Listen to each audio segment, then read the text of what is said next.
2023 সালের 4 অক্টোবর রাত 2টার সময় ব্রিঞ্চি এলাকায় একটি বাড়িতে পেট্রোল ঢেলে আগুন লাগিয়ে দিয়ে 2টি অবশ শিশুকে পুড়িয়ে হত্যা করা হয়।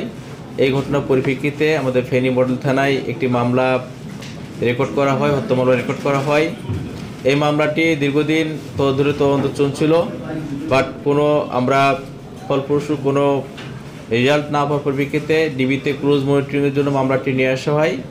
মামলাটি নিয়ে এসে আমরা এখানে যে অ্যানালাইসিস করে দেখি যে মূল আসামি কামাল উদ্দিন জনি, তাকে যদি আমরা আটক করতে পারি তাহলে মামলাটা আমাদের ফাইন্ডিংসে আসতে পারবো। তারই পরিপ্রেক্ষিতে আমরা তাকে জনিকে আটক করার চেষ্টা করি।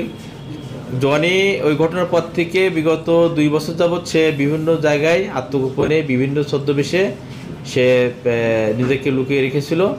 তাকে আমরা গতকালকে চট্টগ্রামের সদরঘাট থেকে বিভিন্ন জায়গায় অপারেশনের পরিপ্রেক্ষিতে সদরঘাট থেকে অ্যারেস্ট করতে সক্ষম হয়েছি এবং তার কাছ থেকে গুরুত্বপূর্ণ আমরা তথ্য পেয়েছি এবং ঘটনাটা কীভাবে সংঘটিত হয়েছে, কীভাবে পরিকল্পনা হয়েছে, কারা পেট্রোল ঢালছে, কারা আগুন জ্বালিয়েছে, সমস্ত বিষয়ে আমরা তথ্য পেয়েছি এবং এগুলো আমরা যাচাই বাছাই করছি। যাচাই বাছাই করে আমরা মনে করছি যে তার তথ্যের মাধ্যমে আমরা মামলাটির একটি গুরুত্বপূর্ণ অগ্রগতি সাধিত হয়েছে এবং বাকি যে কার্যক্রমগুলো আছে সেগুলো কমপ্লিট করে আমরা একটি ভালো পুলিশ তদন্ত রিপোর্ট আমরা আদালতে দাখিল করতে পারবো। ধন্যবাদ।